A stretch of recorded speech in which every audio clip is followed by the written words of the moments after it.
My mom came with me in my shahada, and she wore hijab and everything as soon as I became Muslim, and I think that brought her a lot of peace, like seeing the community firsthand.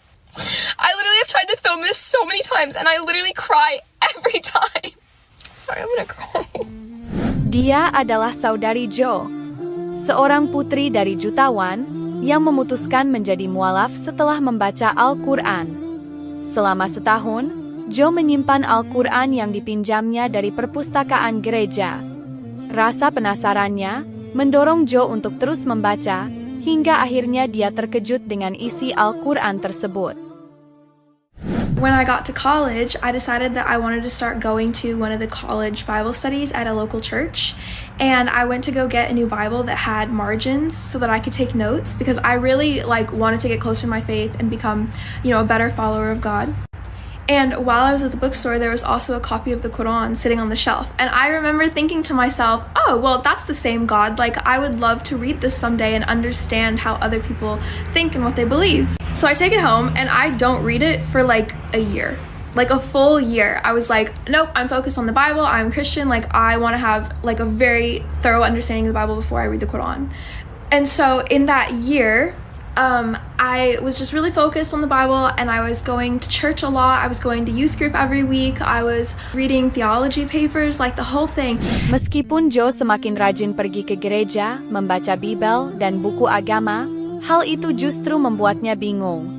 Setiap kali mendengar khotbah, Jo sering menemukan ketidakcocokan antara apa yang dikatakan pastor dengan apa yang telah dibacanya. Kebingungan ini menggoyahkan imannya. Karena kebimbangan terhadap agamanya, Jo berdoa setiap hari meminta petunjuk. Yang mengejutkan, tanpa disadarinya, doa yang selalu ia panjatkan ternyata adalah bagian dari surah Al-Fatihah. It's anyone who's gone through, doubting your faith, it's very frustrating. It's stressful because you're no, I believe, but I just don't understand this thing. And so every time I would have those moments of doubts, I would literally just take a minute, breathe, and I would pray. And I would pray something very specific. I never read it anywhere. I didn't hear it anywhere. It just came naturally. I would use these very specific words. I would start by being thankful. I would tell God, literally, thank you for everything that you've given to me. I have so many blessings. Thank you. Thank you for all of them.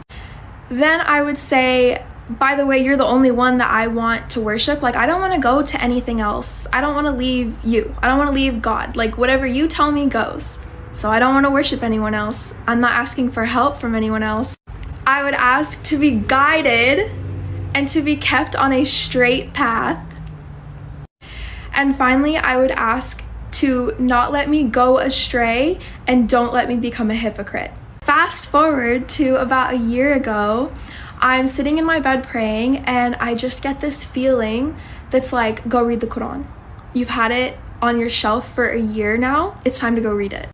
And then I open it up to the first 7 verses, Al-Fatiha. This is the opening to the Quran in English.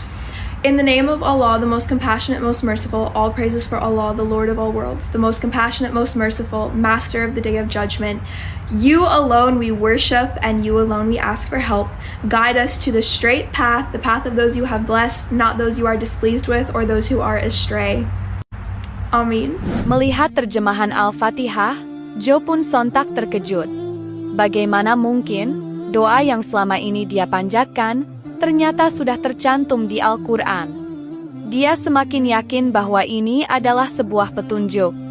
Tanpa pikir panjang, Jo bersujud dengan meletakkan wajahnya ke lantai. Lagi-lagi, dia terkejut karena cara bersujudnya adalah gerakan sholat yang selalu dilakukan umat Muslim. Dengan hidayah yang datang bertubi-tubi, Jo akhirnya pasrah dan memutuskan untuk masuk Islam. It felt so right, and I literally just remember that same moment that click happened, the same feeling that told me to read the Quran said, you want a guidance? This is it. And I started crying. I tried to get up to walk to a different room or something, and I literally couldn't stand. I fell to the ground, and I put my face on the ground, like how Muslims pray, and at the time I did not know that that's how Muslims prayed, and I literally couldn't speak. The only thing that I could kind of get out of my mouth was thank you. Thank you, thank you, thank you, thank you, over and over again. And in those 3 months that I spent reading the Quran, like, let me just say, I was blown away. I mean, I had things, literally questions I had since I was 7 years old answered for me. It felt like reading what I'd already believed. Like, basically, it was just all like, oh, I was Muslim my whole life and I didn't even know it.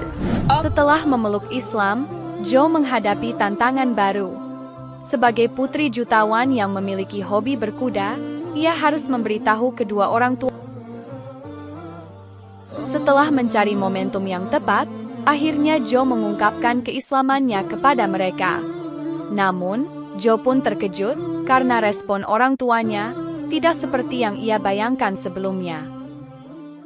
Also, fun fact, so both of my parents spent multiple years of their childhood in Muslim majority countries. So a lot of the propaganda from the haters about what Islam is in the West did not affect them. They've seen what it really is. So I think that has also played a big role in how supportive they've been. So supportive to the point where when it came time for me to take my shahada, my mom insisted on coming with me. Sorry, I'm gonna cry.